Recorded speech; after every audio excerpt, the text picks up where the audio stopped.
10. Para visitar a Charlie en el hospital de la Universidad de California, situado en la Cuarta y Parnaso, en San Francisco, tenía que coger el autobús de las 6:20 de la Greyhound desde Inverness. Me deja en San Francisco a las 8 de la mañana.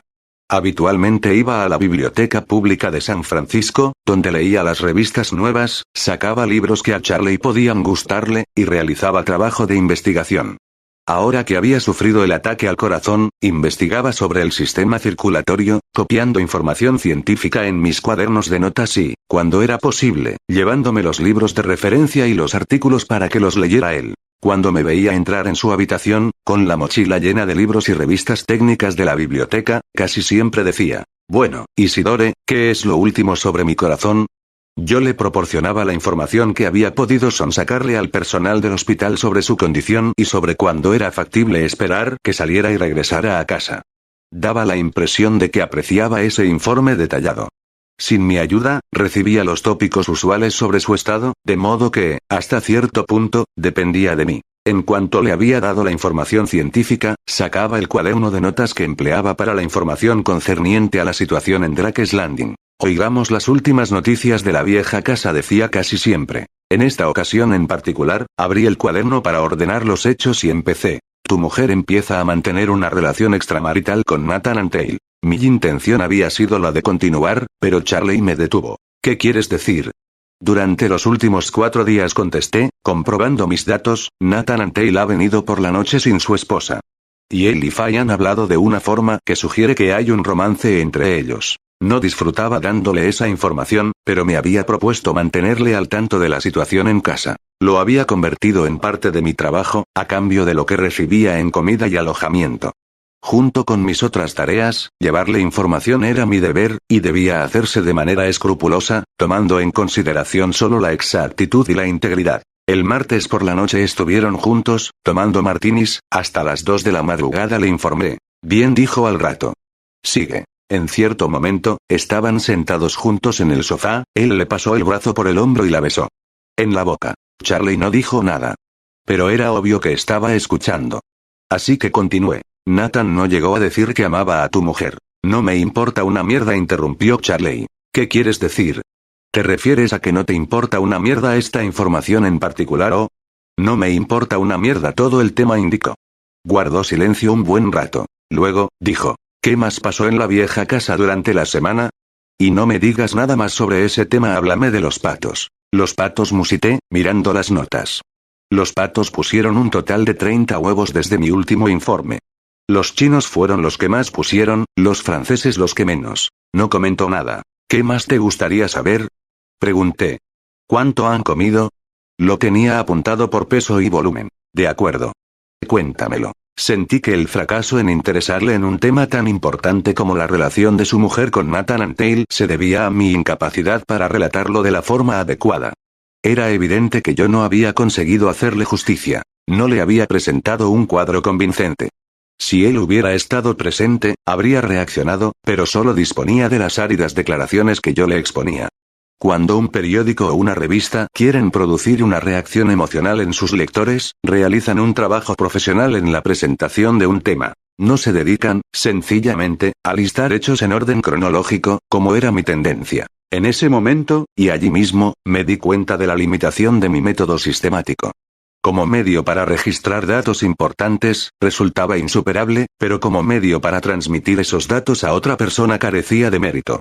Hasta ahora, el registro y mantenimiento de hechos significativos que yo había realizado había sido para mi uso personal, sin embargo, ahora estaba reuniendo hechos para el uso de otra persona, en este caso un hombre que tenía poca o ninguna educación científica. Mirando hacia atrás, recordé que en el pasado una gran cantidad de hechos que me impresionaron habían sido transmitidos en artículos altamente dramatizados, como los del American Weekly, y otros en formas de ficción, como las historias que leía en Thrilling Wonder y Astonishing. Resultaba obvio que tenía que aprender una o dos cosas. Me fui del hospital sintiéndome mortificado y, por primera vez en años, cuestionando las bases de mis métodos y a mí mismo. Un día después, mientras pasaba la tarde solo en casa, oí el timbre de la puerta. Había estado doblando la ropa limpia que acababa de sacar de la secadora. La dejé sobre la mesa y fui a abrir la puerta, pensando que con toda probabilidad se trataba de Fay, que había regresado de la ciudad y quería que la ayudara con alguna bolsa del coche. Al abrir la puerta me encontré de cara con una mujer que nunca antes había visto. Hola, dijo. Hola, contesté. Era bastante pequeña, con una enorme coleta que sujetaba un pelo tan pesado que pensé que debía de tratarse de una extranjera. Su cara tenía una cualidad oscura, como la de una italiana, pero con la nariz y la prominencia ósea de una india americana. Poseía una barbilla bastante fuerte y ojos grandes y castaños que me miraron con tanta intensidad y fijeza que me pusieron nervioso.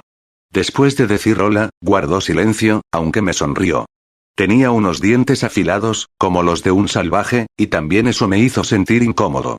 Llevaba una camisa verde, de hombre, suelta en la cintura, pantalones cortos, sandalias doradas, y llevaba un bolso, un sobre de papel manila y unas gafas de sol.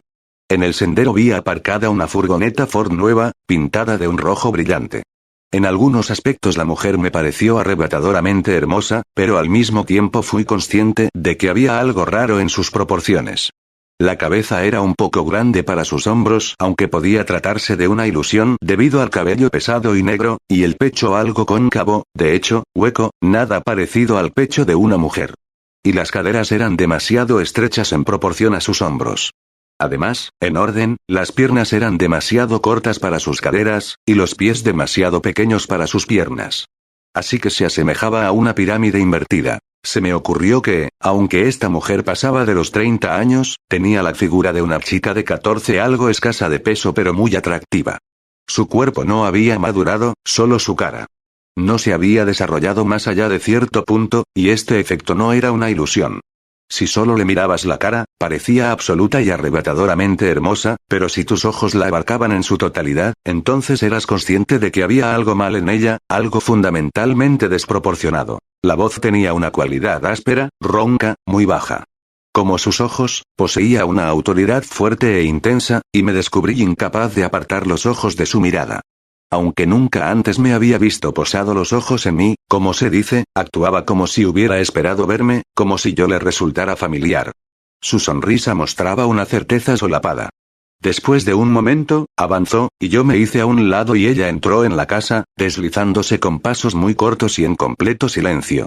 En apariencia, ya había estado aquí, pues pasó al salón sin ningún titubeo y dejó el bolso sobre una de las mesas, la misma en la que lo dejaba Fay. Luego se volvió para mirarme y dijo, ¿has tenido algún dolor de la cabeza últimamente? ¿Por las sienes?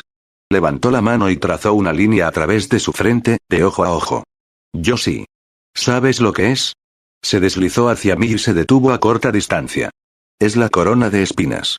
Todos tenemos que llevarla antes de que el mundo termine y uno nuevo ocupe su lugar. Yo la llevo ahora. La tengo desde el viernes pasado, cuando subí a la cruz y fui crucificada, y pasé una noche en la tumba. Sonriéndome, y manteniendo sus ojos grandes y castaños clavados en mí, continuó. Dormí toda la noche fuera, en el frío, y ni siquiera me enteré. Mi marido y mi hijo no supieron que falté. Era como si no hubiera transcurrido tiempo. He sido transfigurada en la eternidad. Toda la casa vibraba, yo la vi vibrar, Dios mío, como si fuera a volar al cielo igual que una nave espacial. Ya veo, comenté, incapaz de apartar mis ojos de los de ella. Por encima de la casa, prosiguió, colgaba una luz enorme y azul, como un crepitante fuego eléctrico. Me tumbé en el suelo y el fuego me consumió, venía de esa nave espacial. Toda la casa se convirtió en una nave espacial preparada para partir al espacio. No pude evitar asentir. Con el mismo tono de voz, continuó. Soy la señora Ambro. Claudia Ambro. Vivo en Inverness Park. Tú eres el hermano de Fay, ¿verdad? Sí. Fay no se encuentra aquí, fue a la ciudad. Lo sé, dijo la señora Ambro. Lo supe cuando me desperté esta mañana. Se dirigió a la ventana y observó las ovejas, que pastaban al lado de la valla. Luego dio media vuelta y se sentó en una silla, cruzando las piernas desnudas y apoyando el bolso en el regazo. Lo abrió, sacó un paquete de cigarrillos y encendió uno. ¿Por qué has venido aquí? Preguntó. A Drake's Landing. ¿Conoces la razón? Negué con la cabeza. Es la fuerza que nos está juntando a todos, indicó. En todo el mundo. Por todas partes se están formando grupos. El mensaje es el mismo. Sufrir y morir para salvar al mundo. Cristo no sufrió por nuestros pecados, sufrió para mostrarnos el camino. Todos tenemos que sufrir. Todos hemos de subir a la cruz para ganar la vida eterna, cada uno a su manera. Soltó humo por la nariz en mi dirección. Cristo era de otro planeta. De una raza más evolucionada. La Tierra es el planeta más atrasado del universo. Por la noche puedo quedarme despierta, a veces me asusta de verdad, y oírles hablar. La otra noche comenzaron a abrirme la cabeza. Cortaron un colgajo aquí y otro aquí. Con la mano trazó líneas a lo largo de su cabeza. Y oí ese ruido terrible. Fue el ruido más fuerte que escuché jamás.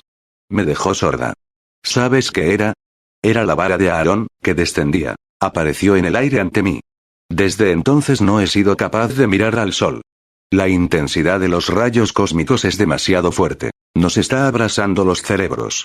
A finales de mayo alcanzará su clímax y el mundo llegará a su fin, según los científicos.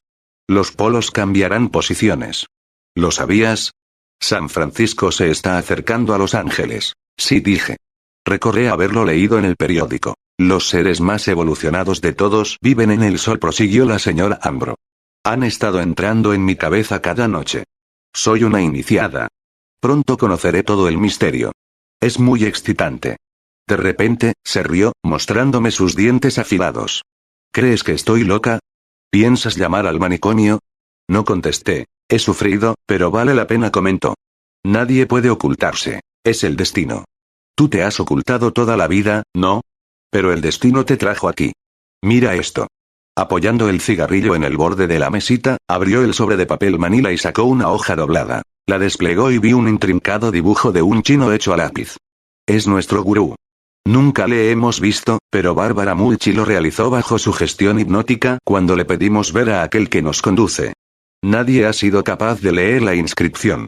Es anterior a cualquier lengua conocida. Señaló una escritura de aspecto chino que había al pie del dibujo.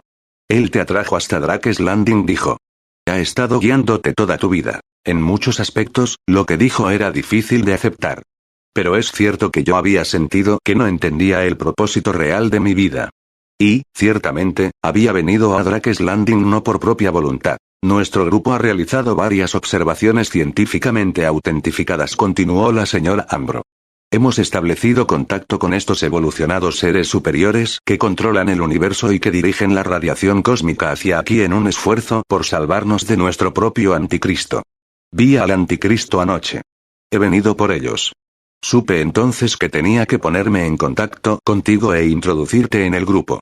En la última semana, 11 o 12 personas han contactado con nosotros, por diversos artículos aparecidos en los periódicos, algunos con tono inoportunamente humorístico. Sacó un recorte de periódico del sobre y me lo pasó. Grupo local de investigación sobre platillos volantes dice que seres superiores controlan al hombre y le conducen a la Tercera Guerra Mundial. Inverness Park. La Tercera Guerra Mundial comenzará antes de finales de mayo, y no para destruir al hombre, sino para salvarlo, según la señora Ambro, de Inverness Park, Condado de Marin. El grupo de los platillos volantes, de quien es portavoz, declara que se han establecido varios contactos psíquicos con los seres superiores que controlan nuestras vidas, y que nos están conduciendo a la destrucción material con el propósito de nuestra salvación espiritual, de acuerdo con las palabras de la señora Ambro. El grupo se reúne una vez por semana para informar de observaciones de ovnis, objetos voladores no identificados. Lo forman 12 miembros, procedentes de Inverness Park y los pueblos del noroeste del condado de Marin. Se reúnen en casa de la señora Ambro. Los científicos saben que el mundo está a punto de explotar, declaró esta. Ya sea por un incremento de la presión interna, o por la radiación atómica producida por el hombre. Sea cual sea el caso, el hombre ha de prepararse para el fin del mundo. Le devolví el recorte y ella lo volvió a guardar en el sobre. Apareció en el Journal de San Rafael, explicó. También en periódicos de Petaluma y Sacramento. No dieron una impresión justa de lo que yo dije. Ya veo, comenté, sintiéndome raro y débil. La fuerza de su mirada hacía que me zumbara la cabeza. Hasta hoy jamás he conocido a una persona que me afectara tanto como la señora Ambro. La luz del sol, cuando alcanzaba sus ojos, no se reflejaba de la manera habitual, sino que se astillaba. Eso me fascinó. Sentándome frente a ella, no muy lejos, vi una parte de la estancia reflejada en sus ojos, y no era igual. En vez de un solo plano, la realidad se convirtió en trozos. Mientras hablaba, seguí observando la luz fragmentada. Y en todo ese tiempo no parpadeó ni una sola vez. ¿Has tenido sensaciones extrañas últimamente, como si te pasaran seda por el estómago? Me preguntó. ¿O has oído silbatos agudos o gente hablando? Yo los oigo decir: no te despiertes, Claudia. Aún no ha llegado la hora de que ella despierte. He experimentado algunas sensaciones, dije. Durante el último mes he tenido una terrible sensación de compresión alrededor de la cabeza, como si estuviera a punto de estallarme la frente. Y mi nariz ha estado tan constreñida que casi me ha sido imposible respirar.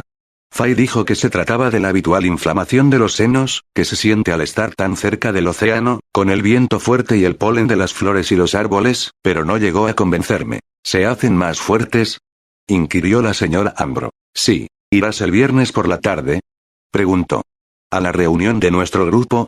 Asentí. Entonces se puso de pie y apagó el cigarrillo. Si Fay desea ir, añadió, será bienvenida. Dile que siempre es bien recibida. Sin pronunciar otra palabra, se marchó. Me quedé donde estaba sentado, completamente abrumado. Aquella noche, cuando Fay se enteró de que Claudia Ambro había pasado por casa, tuvo un ataque terrible. Esa mujer está loca, gritó. Estaba en el baño, lavándose la cabeza. Yo le sostenía el mango de la ducha y ella se quitaba el champú. Las niñas se habían ido a sus dormitorios a ver la televisión. De verdad que está chiflada. Dios mío, hace un par de años le dieron tratamiento de choque y en una ocasión intentó suicidarse. Cree que los marcianos están en contacto con nosotros. Tiene un grupo de lunáticos que se reúne en Inverness Park y hipnotizan a gente. Su padre es uno de los más archireaccionarios del condado de Marin, propietario de una de las granjas lecheras más grandes que hay en Point Reyes y responsable de que tengamos la peor escuela secundaria de los 14 estados del oeste. Me pidió que fuera el viernes y participara en una de las reuniones. Dije, claro que te lo pidió. Va a ver a todas las personas que se mudan aquí. Apuesto a que te dijo que fue el destino el que te trajo aquí, ¿verdad? Asentí. Creen que son peones en manos de seres superiores, continuó Fay. Cuando en realidad son peones en manos de sus propios subconscientes, que se han desbocado. Debería estar ingresada en una institución mental. Cogiendo una toalla, me empujó y pasó a mi lado. Salió del baño y fue por el vestíbulo hasta el salón. La seguí y la encontré arrodillada ante la chimenea, secándose el pelo. Supongo que son inofensivos. Quizás sea mejor para su esquizofrenia sistematizada adoptar la forma de engaños sobre seres superiores que pasar a una paranoia abierta de un tipo persecutorio e imaginar que la gente intenta matarlos. Al oír a Fay tuve que reconocer que había buena parte de verdad en lo que decía. Muchas de las cosas que la señora Ambro había dicho no me habían sonado bien. Tenían el toque del desorden mental. Pero, por otro lado, todos los profetas y santos habían sido llamados locos por sus contemporáneos. Naturalmente, un profeta parecería loco porque oiría, vería y entendería cosas que nadie más era capaz de comprender. Serían lapidados y escarnecidos en vida, tal como lo había sido Cristo. Comprendía lo que Fay quería decir, pero también podía vislumbrar un poco de lógica en lo que había dicho Claudia Ambro. ¿Vas a ir?, preguntó Fay. Tal vez, contesté, sintiéndome avergonzado de reconocerlo. Sabía que esto iba a pasar, fue lo único que comentó. Durante el resto de la noche se negó a dirigirme la palabra. De hecho, hasta la mañana siguiente, cuando quiso que bajara al Mayfair y realizara las compras por ella, no me volvió a hablar. Toda su familia es como ella, dijo Fay. Estaba sacando del armario su chaqueta de ante. Su hermana, su padre, su tía lo llevan en la sangre. Escucha, la locura es una infección. Mira cómo ha infectado esta zona, todo lo que hay alrededor de la bahía de Tomales. Toda una comunidad de personas influenciadas por esa loca. Cuando la vi por primera vez hace 3 años pensé, Dios mío, qué mujer tan atractiva. Es hermosa de verdad. Se parece a una princesa de la selva o algo así. Pero me dio la impresión de ser fría. No tiene emociones. Carece de la capacidad de experimentar emociones humanas normales. Tiene 6 hijos y, sin embargo, odia a los niños. No los quiere, y tampoco a Ed. Y siempre está preñada. Está loca. Es la mente de un crío de 2 años la que controla al mundo. No dije nada. Tiene el aspecto de un ama de casa de los suburbios, triunfadora y perteneciente a la clase media alta del condado de Marin, esa clase de gente que da barbacoas. Pero, a cambio, es una loca de primer grado. Abrió la puerta delantera y salió. Me voy a San Francisco, anunció. Visitaré a Charley. Cerciórate de estar aquí cuando lleguen las niñas. Ya sabes cuánto las asusta llegar a casa y no encontrar a nadie. Sí, afirmé. Desde el ataque al corazón de su padre, las dos niñas habían experimentado mucha ansiedad durante la noche, pesadillas, por ejemplo, y períodos en los que eran difíciles de manejar. Y él sí había empezado a hacerse pis de nuevo en la cama. Ahora las dos pedían un vaso de leche cada noche antes de irse a la cama. Probablemente eso tenía mucho que ver con hacerse pis. Sabía que en realidad no bajaba a San Francisco para ver a Charley, sino que iba a reunirse con Nathan Tail, quizá en alguna parte entre Point Reyes y Mill Valley, posiblemente en Fairfax, para almorzar con él. Habían tenido problemas para verse desde que su mujer, Gwen, empezara a sospechar del tiempo que pasaban juntos e insistiera en acompañarle por las noches. Como su mujer ya no le dejaba seguir visitando a Fay a solas, Nat y mi hermana se veían a escondidas. Y en una ciudad pequeña, donde todo el mundo se conoce, resultaba muy difícil, si no imposible, mantener una relación secreta. Si entras en un bar con la mujer de otro, todo el mundo presente te reconoce, y al día siguiente aparece escrito en la Baywood Press. Si te detienes a comprar gasolina, Earl Frankis, propietario de la Standard Station, reconoce tu coche y a ti. Si vas a la oficina de correos, te reconocen, ya que el cartero conoce a todo el mundo de la zona, es su trabajo. El barbero te ve cuando pasas delante de su local. El hombre del mercado se sienta ante la caja y mira la calle todo el día. Todas las dependientas del Mayfair conocen a todo el mundo, ya que compran allí. Así que Fay y Nat tenían que verse fuera de la zona si es que querían verse. Y si su relación se convirtió en un asunto público, no fue culpa mía. Sin embargo, se las habían apañado bastante bien para mantenerlo en secreto. Cuando bajaba a la ciudad de compras, no oía a nadie comentarlo, ya fuera en el Mayfair, la oficina de correos o el drugstore. Varias personas me preguntaron cómo estaba Charley. Así que habían sido discretos. Después de todo, incluso la esposa de Nat lo ignoraba. Lo único que sabía con certeza era que él y Fay habían estado en casa de esta solos varias veces, y sin duda que Nat le había contado que yo me encontraba presente, y, posiblemente, también las niñas. Resultaba probable que él y Fay se hubieran inventado una historia para explicarlo. Fay tenía la enciclopedia británica, por ejemplo, y el gran diccionario Webster, y Nat siempre podía aducir que iba a usar sus diversos libros de referencia. Y ella ya había dado el pretexto de que necesitaba ayuda para cuadrar la chequera. Y todo el mundo al noroeste del condado de Marin sabía que Fay los llamaba a todos y les pedía favores. Utilizaba a todo el que conociera, y la visión de Nathan Tail conduciendo hasta su casa o siendo llevado por ella no podía despertar comentarios, pues para ellos se convertía en otra persona atrapada, que le hacía el trabajo mientras ella se sentaba en el patio a fumar y leer el New Yorker. El hecho real es que, a pesar de todas sus actividades enérgicas, como las subidas a los riscos, la jardinería y el badminton, mi hermana siempre había sido perezosa. Si pudiera, dormiría hasta el mediodía. Su idea del trabajo es el de pasar 2 noches por semana 4 horas haciendo marmitas de arcilla, algo que los Bluebeard hacían por la tarde con el mismo esfuerzo y para ellos era una diversión. La casa tenía 5 o 6 estatuas que Fay había realizado, y a mis ojos no se parecían a nada que hubiera en la tierra. Cuando construí un sintonizador en mis días de escuela, solía pasarme días enteros enfrascado en ello, 10 horas ininterrumpidas. Jamás vi a Fay pasarse más de 1 hora con algo. Pasado de ese tiempo se aburría, lo dejaba y se ponía a hacer otra cosa. Por ejemplo, no soportaba planchar. Le resultaba tedioso. Quiso que yo lo intentara, pero, sencillamente, no conseguía adquirir el toque necesario, de modo que había que llevar la ropa a que la plancharan en la tintorería de San Rafael. Su idea del trabajo creativo, provenía de los parvularios progresistas a los que había ido de niña allá por los años 30.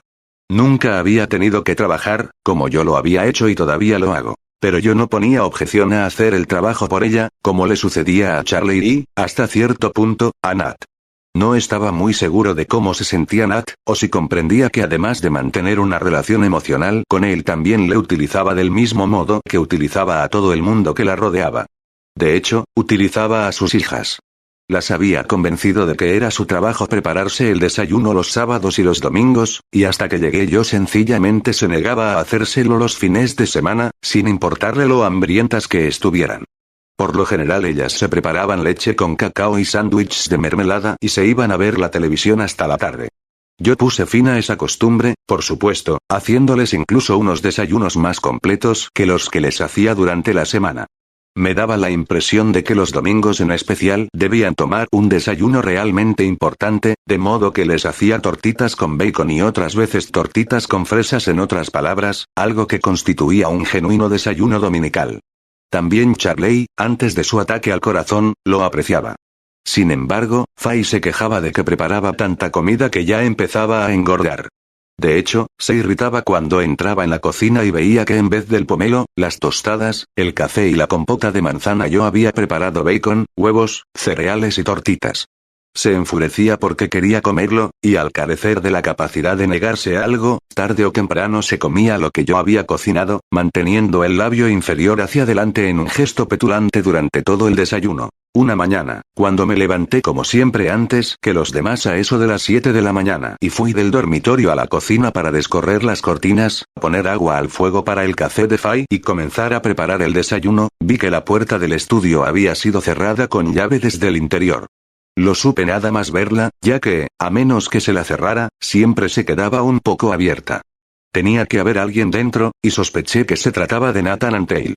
Para corroborarlo, a eso de las 7:30, cuando las niñas se habían levantado y Fay se estaba cepillando el pelo, Nat apareció por la parte delantera de la casa. Hola, nos saludó. Las niñas se le quedaron mirando. Luego él se preguntó, ¿de dónde has salido? ¿Dormiste aquí anoche? No contestó Nat, acabo de entrar por la puerta delantera. Nadie me oyó.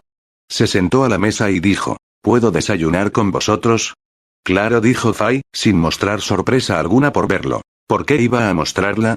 Pero ni siquiera lo fingió, no le preguntó por qué había venido tan temprano. Después de todo, nadie va a visitarte a las 7:30 de la mañana. Coloqué un plato, cubiertos y taza extras para él, y, al rato, ahí estaba Nat comiendo con nosotros, tomando su melón, cereales, tostadas, bacon y huevos. Como siempre, tenía un buen apetito. Disfrutaba con ganas de la comida que ingería, la comida que Charley Hume, enfermo en el hospital, le suministraba. Tan pronto como acabé de limpiar la mesa y lavar los platos, fui a mi cuarto y me senté en la cama para registrar en mi cuaderno de notas el hecho de que Nathan Antale había pasado la noche allí. Más tarde, aquella misma mañana, después de que Nat se marchara y yo estuviera ocupado barriendo el patio, Fay se me acercó. ¿Te molestó tener que prepararle el desayuno? Preguntó. No. Con agitación mal disimulada, se quedó conmigo mientras yo trabajaba. De repente, estalló con su temperamento impaciente. Sin duda eres consciente de que pasó la noche en el estudio. Estaba trabajando en sus estudios, y se encontraba tan cansado que no era capaz de ir a su casa, así que le dije que podía dormir en el estudio. No pasa nada, pero cuando vayas a ver a Charlie no se lo cuentes, podría alterarse por nada. Asentí sin dejar de trabajar. ¿De acuerdo? Insistió. No es asunto mío, comenté. No es mi casa. Cierto, dijo. Pero eres tan insensato que no se sabe qué podrías hacer. No le respondí. Sin embargo, mientras continuaba con mi tarea, me concentré en construir mentalmente un método mucho más vívido para presentarle los hechos verdaderos a Charley. Una dramatización, como las que se ven en televisión cuando te muestran, digamos, los efectos de la nacina o la aspirina. Algo que de verdad le transmitiera el mensaje. 11. En la cabeza de Nathan Antale había aparecido una sospecha, y no podía hacer nada para quitársela de encima. Le parecía que Fay Hume se había involucrado con él porque su marido se estaba muriendo y quería tener la seguridad que, cuando ello sucediera, tendría a otro hombre que ocuparía su lugar. Pero, pensó, ¿qué hay de malo en ello? Es antinatural para una mujer con 2 hijas que cuidar, más una casa grande, más todos esos animales y esa tierra, querer un hombre que le descargue la responsabilidad de los hombros. Era la intencionalidad del acto lo que le molestaba. Ella le había visto, y le había elegido y preparado para conseguirle a pesar del hecho de que estaba casado y ya tenía una vida planeada. A ella no le importaba que deseara conseguir una carrera universitaria y que su mujer y él se mantuvieran de forma tan modesta. Ella solo le veía como un apoyo a su vida. O, al menos, es lo que sospechaba. No lograba entender su posición. Parecía genuina y emocionalmente involucrada con él, y era posible que lo estuviera incluso contra su propia voluntad. Después de todo, corría un riesgo terrible, poniendo en peligro su casa y hogar, su vida entera, por los encuentros que mantenía en secreto. Cuando llegó a esa conclusión, no logro entenderla del todo, pensó. No hay manera de saber con cuánta intencionalidad actúa, lo consciente que es de las consecuencias de sus actos.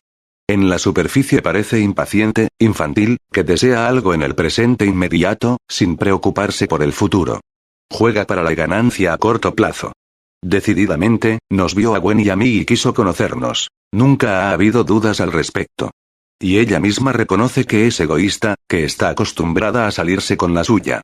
Que si se le niega algo, le da un ataque de rabia. El mantener una relación conmigo cuando es un pilar de la comunidad, propietaria de un hogar tan grande e importante, que conoce a todo el mundo y tiene a 2 niñas en la escuela demuestra lo corta de vista que es. ¿Es este el acto de una mujer que piensa en las consecuencias a largo plazo? Sin embargo, pensó, yo me considero una persona madura y responsable, y me he involucrado con ella. Tengo mujer, familia, una carrera en la que pensar y, no obstante, estoy poniendo todo en peligro con esta relación. Estoy tirando posiblemente el futuro por algo del presente. ¿Podemos llegar a conocer nuestros propios motivos? En realidad, un ser humano es un organismo biológico que se va desplegando, que muy a menudo se ve atrapado por fuerzas instintivas. No es capaz de percibir el objetivo de esas fuerzas, cuál es su meta. De lo único que es consciente es de la tensión que ponen en él, la presión. Le obligan a hacer algo. Pero, ¿por qué? Es incapaz de contestar en ese momento. Quizá después. Algún día tal vez sea capaz de mirar hacia atrás y ver exactamente por qué me involucré con Fayume, y por qué ella arriesgó todo para relacionarse conmigo. En cualquier caso, tengo la convicción de que sea cual fuera la razón, es un asunto profundamente serio, profundamente responsable y calculado, y no el capricho del momento. Ella sabe lo que está haciendo, mejor que yo. Y me está utilizando. Es la principal manipuladora en este asunto, siempre lo ha sido, y yo no soy más que su instrumento. ¿En qué me convierte eso? ¿Dónde me coloca? Mi vida ha de modificarse para ponerse al servicio de otra persona, de una mujer que está decidida a mantener a su familia sobre una base operativa segura y a la que no le importa destrozar el matrimonio de otro, su futuro, sus sueños, con el fin de conseguirlo. Pero si no es consciente de ello, si actúa de manera instintiva, ¿puedo considerarla moralmente responsable? ¿Estoy pensando como el universitario que soy? Llevaba días atormentándose con tales ideas. Y parecía que cada vez se hundía más en la ciénaga circular del raciocinio puro. De nuevo se encontraba en su clase de filosofía, donde el debate no llevaba a la solución o la comprensión, sino a más y más preguntas. Las palabras engendraban palabras. Los pensamientos engendraban una preocupación febril con el pensamiento, con la lógica como tal. ¿Quién lo sabría? ¿Fay? ¿Su hermano? ¿Charley? Si alguien lo sabe, debe ser Charley Yume, allí tumbado en la cama del hospital. O quizá él tampoco lo resolvió nunca. Por lo que Fay había dicho, en apariencia Charley había sido ambivalente hacia ella, a veces amándola con perdida devoción y otras sintiéndose tan atrapado, tan victimizado y degradado, convertido en un objeto, que le había tirado una cosa tras otra a la cabeza. Charley, ingresado en el hospital, sabía más de lo que él había sabido jamás. Poseía la débil intuición a veces de que su mujer le había utilizado por motivos personales para construirle una gran casa, que también utilizaba a sus hijas, y a todo el mundo, pero, entonces, esa intuición se desvanecía y se quedaba solo en el amor desesperado que sentía por ella. ¿No se trataba de un patrón histórico entre hombres y mujeres? Las mujeres obtenían la ventaja de forma indirecta, por medio de la astucia. Y el problema es, se dio cuenta, que una vez que empiezas a pensar así, que empiezas a buscar indicios de que estás siendo utilizado, encuentras evidencias por todas partes. Paranoia. Si ella te pide que la lleves a Petaluma para recoger un saco de 50 kilos de alimento para patos, que, claramente, no puede levantar, es una señal de que ya no eres un hombre, un ser humano, sino solo una máquina capaz de levantar un saco de 50 kilos y meterlo en la parte de atrás del coche. ¿Es que no elige todo el mundo a sus amigos porque les son útiles? ¿Un hombre no se casa con una mujer que le halaga, que le hace cosas como cocinar y comprarle ropa? ¿No es natural? El amor es natural cuando une a personas que, de lo contrario, no serían de valor práctico la una para la otra. Continuó razonando de esta forma. Un domingo por la mañana, él y Fay fueron hasta el Point, al rancho de los McClure. Esta zona quizás se convierta algún día en un parque estatal, esta altiplanicie salvaje, parecida a un marjal, que llegaba hasta el borde del océano, una de las partes más desoladas de los Estados Unidos, con un clima distinto al del resto de California. De momento, sin embargo, pertenecía a las diversas ramas de la familia McClure y se usaba, como la mayoría de la tierra del Point, para la cría de vacas lecheras de primera calidad. Los McClure ya habían donado una extensión de costa al Estado, y se había convertido en una playa pública. Pero el Estado quería el resto de su rancho. Los McClure amaban la región y su rancho, y la batalla por la tierra ya llevaba bastante tiempo desatada, con el problema aún sin resolver. Casi todo el mundo de la zona quería que los McClure se quedaran con su rancho. En aquellos días hacía falta tener amistad con alguien de la familia McClure para obtener permiso para cruzar el rancho hasta la costa. El camino que lo atravesaba, quizá de unos 16 kilómetros de largo, era de grava roja apisonada, profundamente marcada debido a las lluvias de invierno. Un coche que se metiera en uno de los surcos o en la tierra de pastoreo se quedaba atascado. Y no había ningún teléfono para llamar a la ARA. Mientras conducían, saltando a medida que el coche se deslizaba de un lado a otro, Naz fue cada vez más consciente de lo aislados que se encontraban aquí. Si les sucediera algo, sería imposible conseguir ayuda. A cada lado del camino se veía ganado en estado semisalvaje. No vio ningún poste de telégrafo, ningún cable o señal de electricidad. Solo las colinas rocosas cubiertas de pasto. En alguna parte más adelante estaba el océano y el fin del camino. Nunca había venido hasta aquí. Fay, por supuesto, sí, varias veces, para recoger orejas de mar. El camino no parecía molestarla. Llevaba el volante confiada, charlando de diversos temas. El problema de tener un VW o cualquier coche deportivo en esta zona, le dijo, es que si chocas con un ciervo, vuelcas. Estás muerto. O con una vaca. Algunas de esas vacas pesan lo mismo que un VW. A él le pareció una exageración, pero no dijo nada. El trayecto le había mareado y se sentía de nuevo como un niño, con su madre al volante. En algunos aspectos eso resumía su relación con ella. Tenía una actitud hacia los hombres similar al de una madre hacia los niños. Daba por hecho que eran más frágiles, que vivían menos, que eran peores que las mujeres para solucionar los problemas. Comprendió que se trataba de un mito de la época. Todos los productos de consumo iban dirigidos al mercado femenino, las mujeres controlaban el dinero y los fabricantes lo sabían. En los dramas de la tele, se mostraba a las mujeres como las responsables, mientras que a los hombres les daban los papeles más estúpidos. Me esforcé tanto, pensó, en cortar con mi familia, en particular con mi madre, y emprender mi camino, en ser económicamente independiente, en establecer mi propia familia. Y ahora me he mezclado con una mujer fuerte, exigente, calculadora, que ni siquiera parpadearía en devolverme otra vez a aquella vieja situación. De hecho, para ella resultaría perfectamente natural. Cada vez que salían juntos en público, Fay le elegía de antemano la ropa. Estaba en su papel darle su aprobación. ¿No crees que deberías ponerte una corbata?, decía. A él jamás se le había pasado por la cabeza emitir un juicio sobre lo que ella se ponía, decirle, por ejemplo, que creía que unos pantalones cortos y una camiseta no eran adecuados para un supermercado, o que una chaqueta de ante, unos pantalones verdes, gafas oscuras y sandalias constituían un conjunto grotesco, que no debía llevarse en ninguna parte. Si usaba colores que chocaban entre sí, él, sencillamente, los aceptaba como una parte de ella, los tomaba como un postulado de su existencia. Los surcos marcados en la roca del sendero terminaron ante una arboleda de cipreses que había en el borde de los riscos que daban al océano. En el centro de la arboleda vio una granja vieja y pequeña, bien cuidada, con un jardín y una palmera a la entrada, y construcciones laterales que parecían mucho más antiguas que cualquiera que hubiera visto en California, a excepción de los edificios españoles de adobe que, por supuesto, eran ahora monumentos históricos. La granja y las construcciones laterales, a diferencia de otras estructuras que había visto, estaban pintadas de color oscuro. También el jardín tenía un tono marrón, y la palmera mostraba la cualidad espesa y velluda de los árboles de su especie. Los edificios parecían abandonados, tanto, que se preguntó si alguien había estado allí en el último mes. Pero todo había quedado en perfecto orden.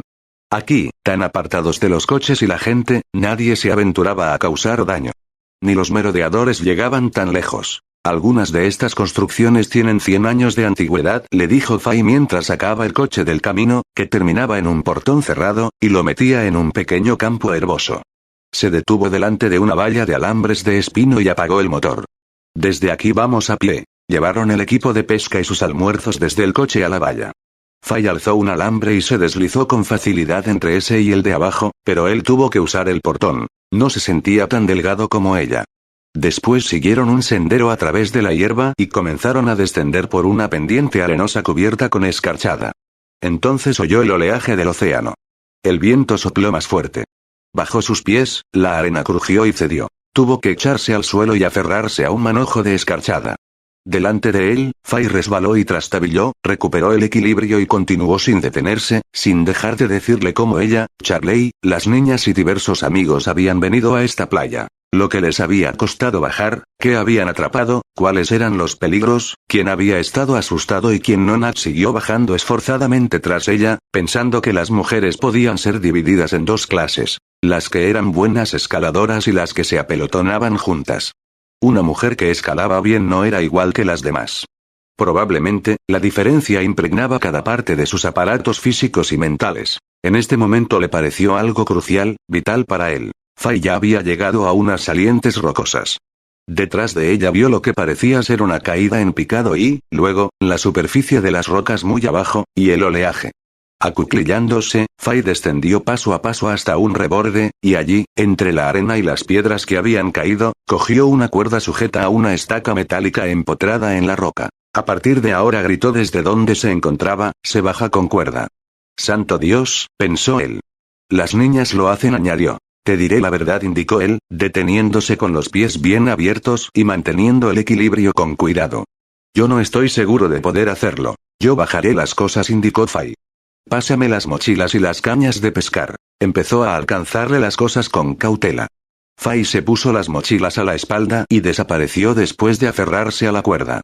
Pasado un rato, reapareció, en esta ocasión bastante más abajo, de pie en la playa y mirándole casi directamente a los ojos, una figura pequeña entre las rocas. «¿Todo bien?», gritó, llevándose las manos a los lados de la boca.